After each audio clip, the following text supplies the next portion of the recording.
Welcome to the Explainer. Today, we're going to do things a little differently. We are intentionally slowing things down. We're stepping into a fascinating corner of the internet that acts as a literal digital sanctuary, a space that completely strips away the noise, the hustle, and that constant exhausting demand to be perfect. By looking at a channel called God's Message Now, we're going to deconstruct the exact blueprint for creating what we call the unpolished word. Think about it. In a world demanding our constant performance, how do you build a massive audience? By telling them to simply stop. Well, let's reverse engineer this highly effective style of content and find out. My child, I am not waiting for the polished version of you. Just let that sink in for a second. If you want to create content that literally stops people in their tracks, this right here, this is step one. You use first-person divine narration. You know, in a digital ecosystem that is just so obsessed with filters and highlight reels and projecting absolute perfection, this approach immediately establishes an incredibly warm, empathic hook. It completely bypasses the intellect and goes straight for the heart, creating an instant emotional connection before the viewer even realizes what's happening. And then it follows up with this: I am here for the tired one. This is such a brilliant strategic content choice, because creating a successful contemplative message means you have to explicitly abandon that broad general audience. You have to speak directly and intimately to the tired one. The source material reaches out specifically to the person reading with a heavy chest, to the doubting mind, to the person who is probably going to scroll past because they didn't think today's word was for them. It's an absolute masterclass in speaking to genuine human weariness, offering a dedicated safe space where you just don't have to carry that weight alone. Okay, let's dive into this, because there is a massive, exhausting gap between the polished version of ourselves, the one pretending to be strong online, and the tired reality of who we actually are when the doors close at night. This style of content thrives by abandoning that polished performance entirely. It targets the hidden reality for so many people out there, harboring a heavy chest, battling doubts, and really just seeking some comfort. The message explicitly tells its audience, hey, you don't have to perform for me, you don't have to be strong in front of me. Now, if you think this message of unpolished acceptance is just some tiny, niche concept, think again. 342,000. That is the subscriber count for the God's Message Now channel. Over 1/3 people have actively raised their hands to say, yes, I need this kind of messaging in my feed. It is absolute proof that creating this unpolished format isn't just a nice, warm idea. It's a highly demanded digital commodity. People are actively and frankly desperately seeking out this specific brand of refuge. So, what exactly is this blueprint delivering to those hundreds of thousands of people across a library of over 1,000 videos? Well, they're creating what we can define as contemplative devotionals. These are short daily spiritual messages meticulously designed to provide peace, hope, and reassurance to weary viewers.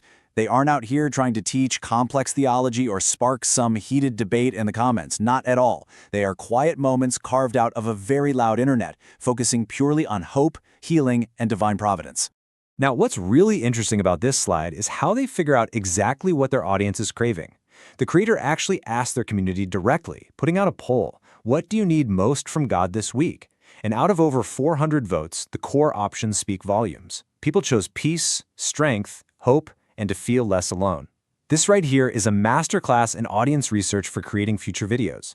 The viewers are telling the creator exactly where they hurt. They're confirming that profound weariness and isolation are the exact problems this content must be engineered to solve. And when crafting these videos, the titles themselves play a massive role. They aren't just descriptive. They have to act as immediate, poetic promises of divine providence that do the heavy lifting before the video even starts. Listen to these. Your storehouse has never once run empty. Every chain tied to your name was cut. I chose your table before you set it. Every promise over your name is already signed. Wow. These titles provide immediate comfort through themes of absolute deliverance and unseen constant provision. They literally lift the burden of worry entirely off the viewer's shoulders right from the jump. Let's take one specific title as an example to really break this down. The ground beneath your prayer is already moving. That word already is doing so much heavy lifting here. Really effective devotional writing validates the viewer's current state, that terrible feeling of being completely stuck, while simultaneously promising unseen momentum. It assures them that action is happening, even when they can't physically see any results in their day-to-day life just yet. It validates their struggles by saying, hey, a divine force is actively working on your behalf in the background, entirely out of sight. And then we have this incredible phrase, that stillness you dismissed was my voice. So much of our modern internet hustle culture dictates that if we aren't moving, if we aren't constantly engaged or producing something, we're failing. Creating this kind of sanctuary requires deliberately writing countercultural scripts that give people explicit permission to stop running.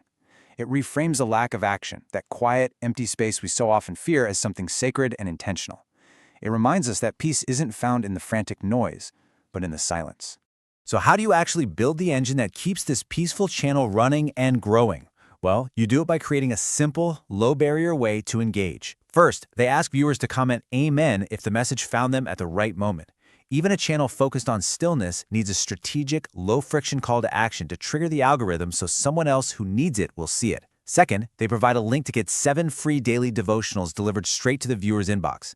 This is so smart because it effectively takes the contemplative experience off the main platform and intimately integrates it into the viewer's personal morning routine. We've reverse-engineered exactly how God's Message Now constructs a sanctuary of unpolished acceptance. They turn our everyday weariness into a point of connection rather than a point of failure. It provides a highly successful, reproducible counter-narrative to our high-performance world. So, as we wrap up this explainer, I want to leave you with a final thought to reflect on. Are you ready to drop your polished performance and accept the stillness?